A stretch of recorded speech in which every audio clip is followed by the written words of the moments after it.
going to roll out. That effort begins today on Morning at NTV. Kickstart a conversation. We have with us Dr. Agnes Atim, the District Women Representative for Amolata, as well as Emmanuel Kashaija, Manager, Gender and Economic Justice at the Forum for Women in Democracy. For the gentleman and lady, many thanks for joining us on the show this morning.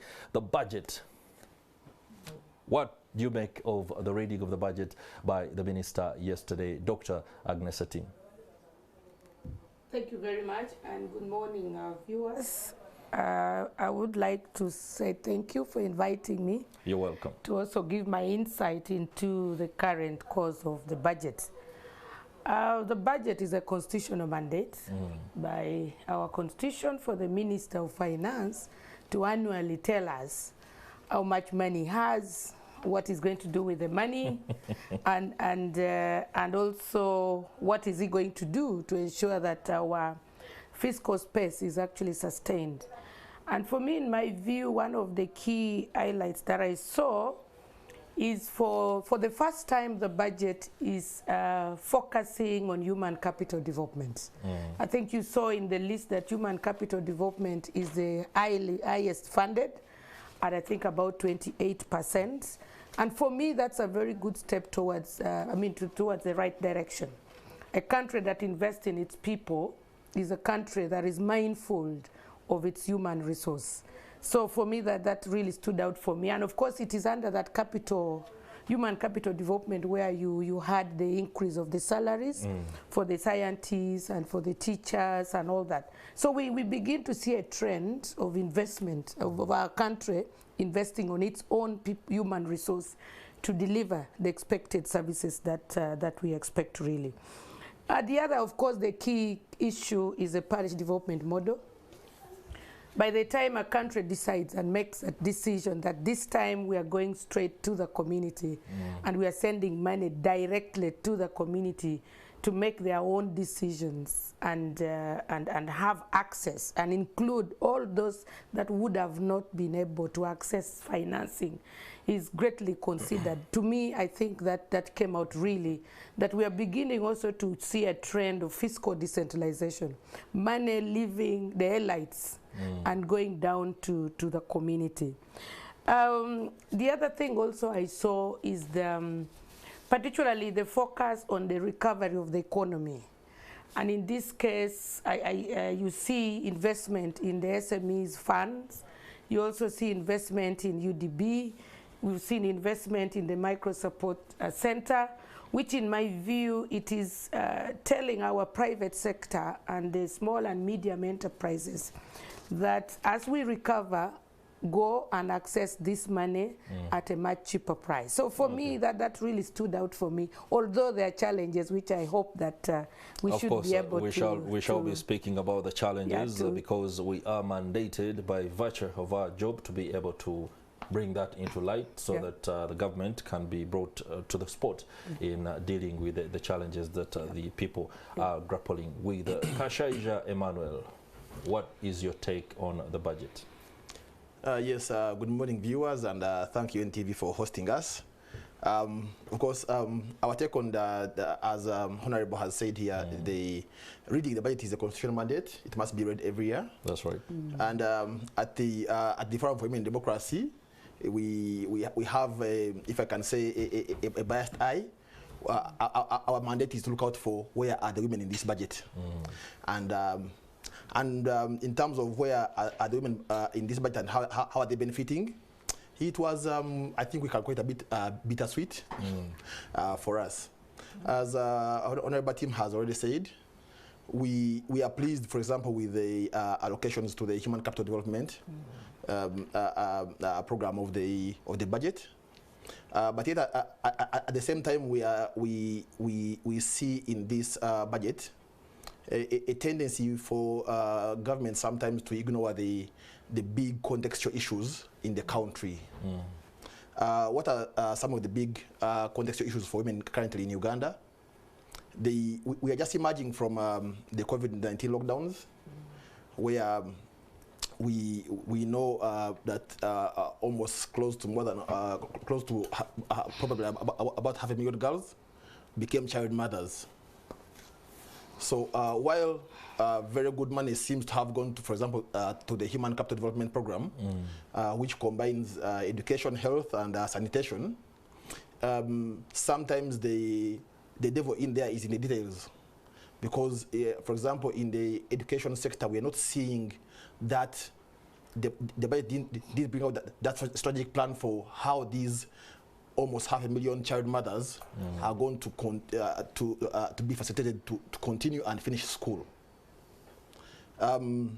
There's another whole contextual issue still around sexual and reproductive health rights in Uganda, the issue of gender-based violence or sexual gender-based violence. This budget came at a time when the police had just released its annual crime report for 2021, and we see crimes like rape, sexually based offenses, and defilement with very, very, very unacceptable numbers that paint a very bad picture for the future of girls and women in this country. But yet at the same time, we see a discrepancy where we are applauding the government for allocating enough money to, or at least money which is at par with the NDP 3 projections for that program of human capital development. We then realize that the issues, for example, to do with eliminating those harmful cultural practices like making development normal and everything, is there's a program called the Community Mobilization and Mindset Change Program in the NDP 3, which is very, very, very severely underfunded. In the current budget, that program has a funding of only about 20% of the original NDP 3 projections that it should have received. This is the program which has, of course, at national level is led by the Ministry of Gender, where Ford has an interest, but at local level constitutes of the departments, which we call the community-based services departments at district level, and those departments are understaffed. Those departments are under-facilitated. Okay, very interesting there. You speak about the fact that the government, or this particular budget speech, is not very clear on specific interventions to ensure that aspects like the very grim development of child mothers is dealt with.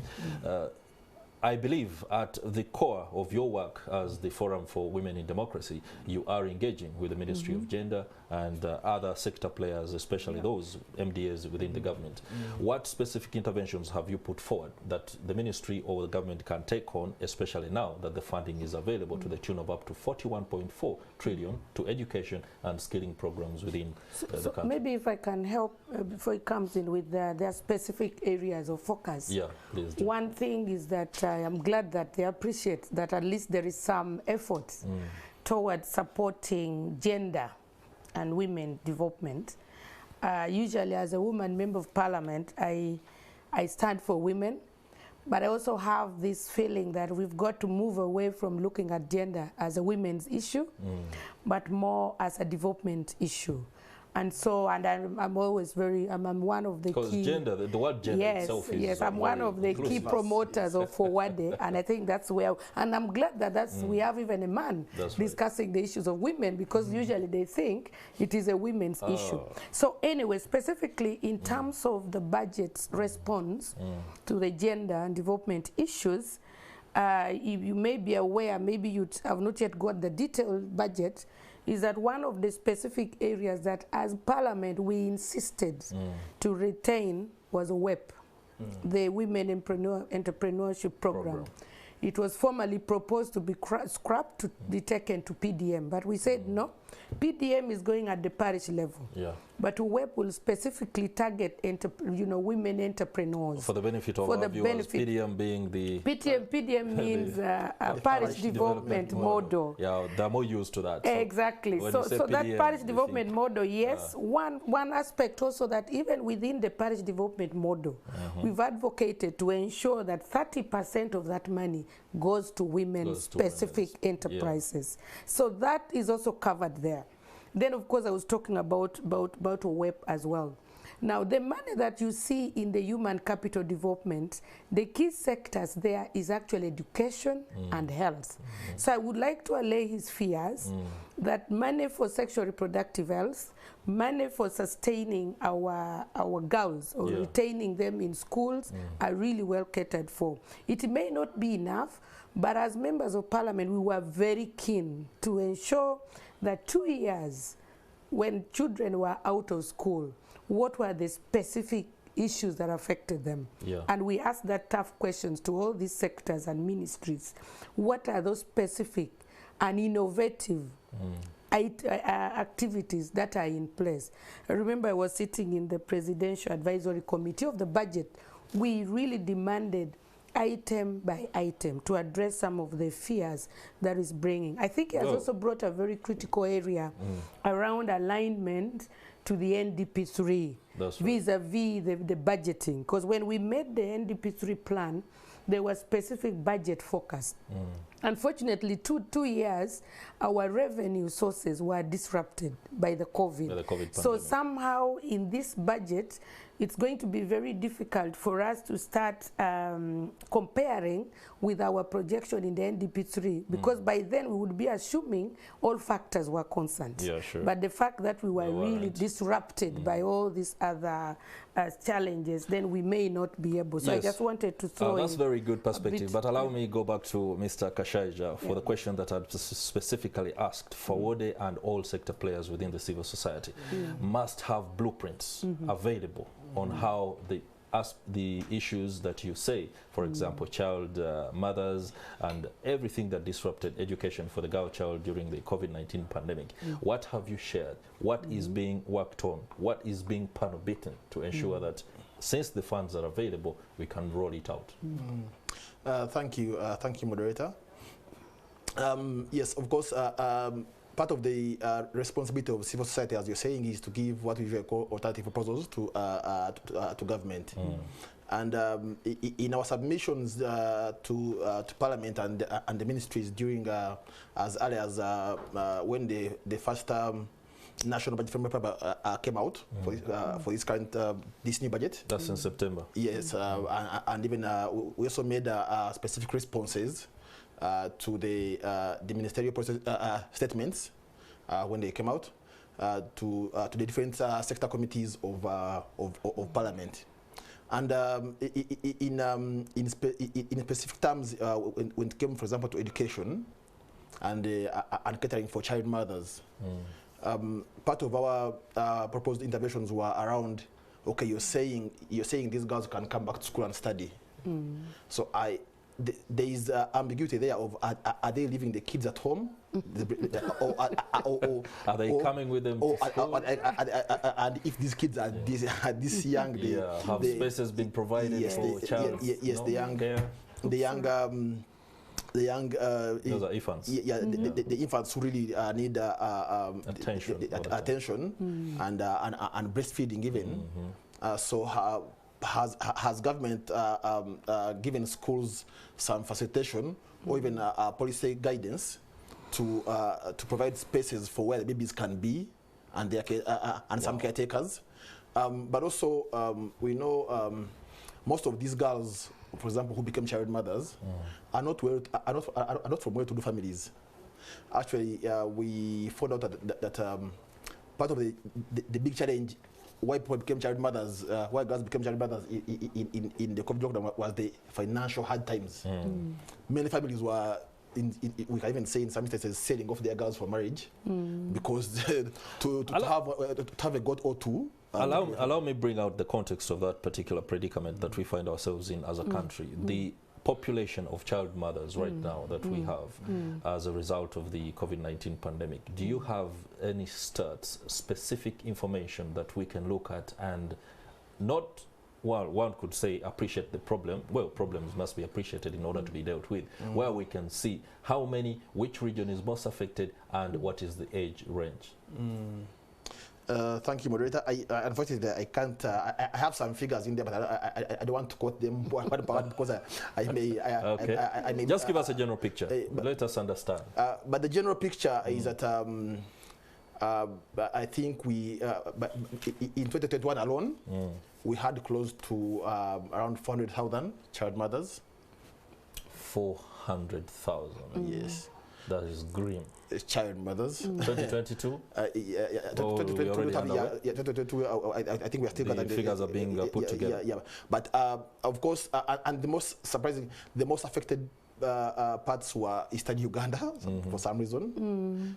Eastern Uganda, and then followed by Western Uganda. Also, most people assume Western Uganda has this other status, but it was it also very badly. That is a serious one. It also very badly hit. Okay. And in terms of their ages, there were even there were girls, child mothers as low as 13, 14, 15. Actually, the biggest number was between 13 and 16. Okay, those are mostly senior 1 to 4.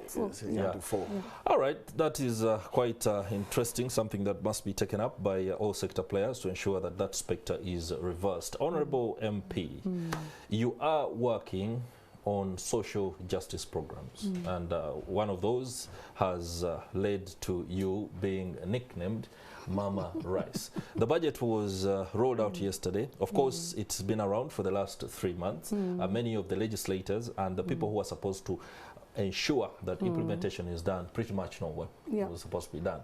Does it resonate with the communities you're trying to transform? Thank you very much. Yes, the budget as for this financial year has kind of shown a bit of shift to some of the social development issues, particularly in the agriculture sector, although it has not really done as much. And mainly because of the challenge that I shared before around the issue of revenue collection, that we had a revenue shortfall, and therefore there's a lot of increased fiscal pressure. There's a lot of pressure on the narrowed fiscal space that was created by COVID, but also now created by the current war, and also very many other things. And that is where the issue of price, commodity prices and all that are coming in. Now, going back to your question, is that yes, there has been a bit, not really a big shift in the agriculture sector funding, but also the general agro-industrialization. In fact, for me, that was my lowest. Yeah, in fact, agriculture getting 4.3 trillion. No, it is just 1.4 trillion. 1.4 trillion. And in that 1.4 trillion, if you read the budget speech, it is only about 500, which is government funded. The other part of it is actually externally funded. Wow. So I think as a country, we still have a lot of work to do to actually reprioritize our agriculture sector, which employs over 70% of the population. But also being an agricultural-led economy, I think we need to make a deliberate effort. And I think 1 week ago, as a region, we were meeting the president, and he came out with some very good ideas. For him, the way he plans and budgets, as a gorilla, and he was telling us how he made a deliberate effort in the infrastructure, for example, the electricity and the roads. And I'm looking forward to that day when, as a country, we are going to put agriculture on the table. And we say, you know what, this is us as Uganda, this is our economy, this is about the majority of our people. And we prioritize and say, this year we are going to focus on agriculture. So yes, the budget addressed agriculture, but there wasn't really much change, as we are seeing in, for example, human capital development. But for how long shall this appeal go on? To appeal to the decision makers, the government, what is failing us in prioritizing agriculture? I think at the moment, one of the biggest issues that we have in agriculture, there is one thing planning for agriculture, then it is another depending on rain-fed agriculture. For example, you know, the climate change. That's right. Now, as we move in as a country to invest in agriculture, invest in infrastructure of agriculture and all that, climate change comes in. So now we have to run again and start addressing, for example, issues of water for production. We need to start addressing the irrigation issues. We need to start addressing the issue of mechanization, for example.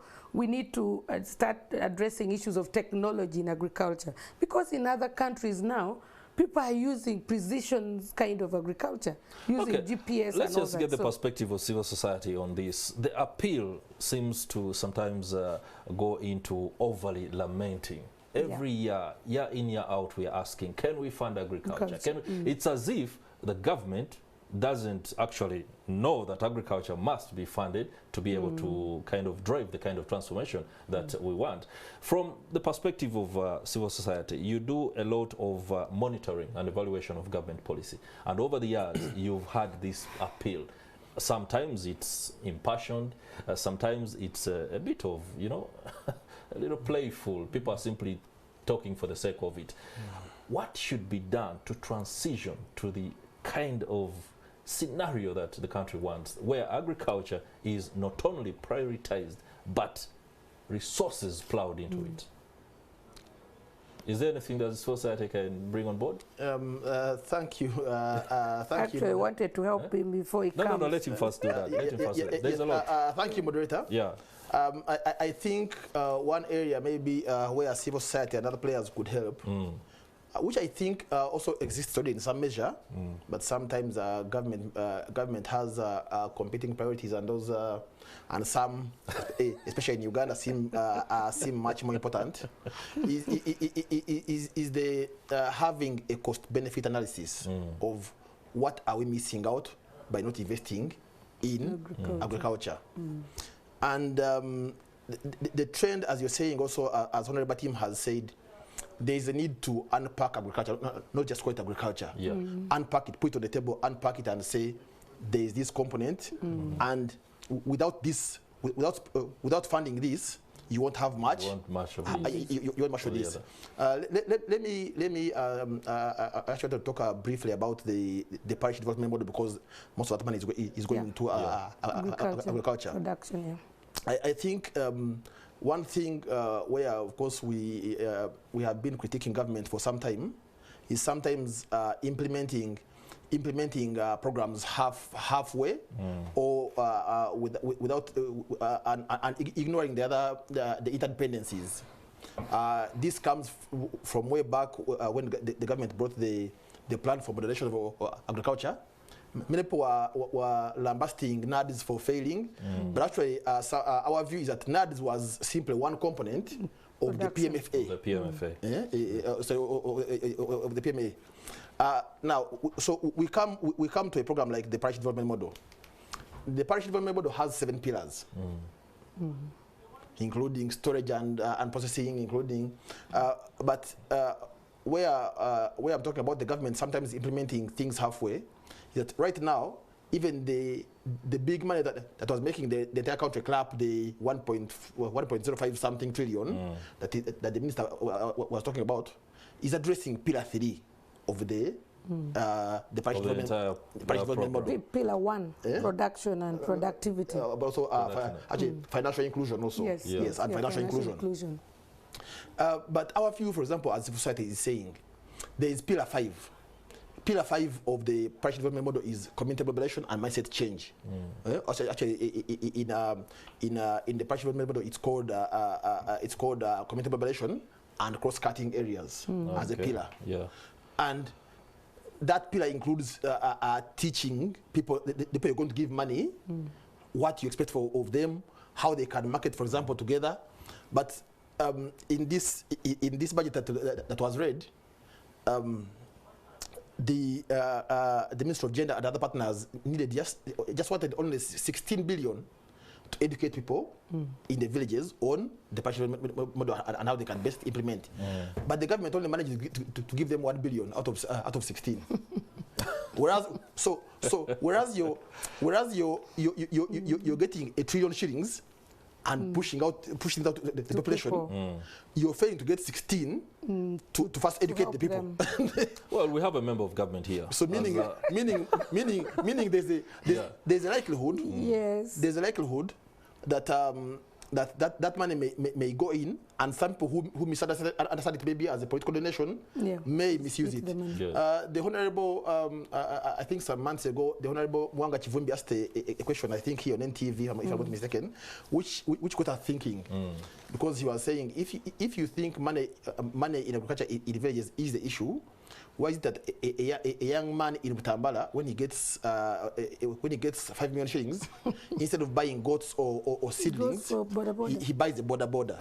Now, before you push 100 million shillings to that young man or young lady's locality, there's a need first to ensure that you're on the same page of thinking with that young man or woman. MP, Honorable, you are a member of government. Why does it seem that the left hand knows not what the right hand is doing? I don't think so. Particularly for agriculture, the budget we are talking about, which is shown there, is what goes for agricultural production. But as my colleague has just brought it out, that 100 billion, the financial inclusion, is mainly focusing on these poor households to pick that money, go and invest in production and productivity of agriculture. Like he rightly said, yes. On the other hand, we have not yet prepared the market side of it. When these people get their 100 million, they go and invest and buy the inputs and all that. What happens with the production? Are we really ready? Now, when you look at in that budget of 500 billion for agriculture, there's very little component for value addition and processing and market linkages. So that is where I think the issue now is to bring the private sector. Remember that we run a private sector-led economy. So when government invests, for example, in parish development model and say, my people go and produce, it is actually incumbent about the civil society and the private sector to start mobilizing in that particular area. What is their role going to be in terms of uptaking what the communities are going to produce? So that is the other element. The other thing also I've seen, I sit in the Agriculture Committee. I'm actually the deputy chair of the committee. Oh, wow. We've seen the Minister of Agriculture giving us a value chain development strategy, which is looking at both the production, the processing, and the marketing, as well as research. And so it is now incumbent on us, government, but also, civil society. I always say government is all of us. It's not only Ministry of Finance, but it's all of us. To start seeing, how do we rally? I think you ask a very good question. We've been lamenting. What are those specific actions that all of us, including media, can actually come in to make sure that we mobilize our country to produce, we mobilize our private sector to provide the market and also the processes and all that. But also critical in that area also, we've seen the president coming out really very strongly on import substitution. Now, when we have a policy like that, and even in this budget, there are provisions, for example, we are saying, why would we be importing crude oil? And the other day when the owners, the Indonesians and Malaysians said we are not exporting anymore, then palm oil and all that.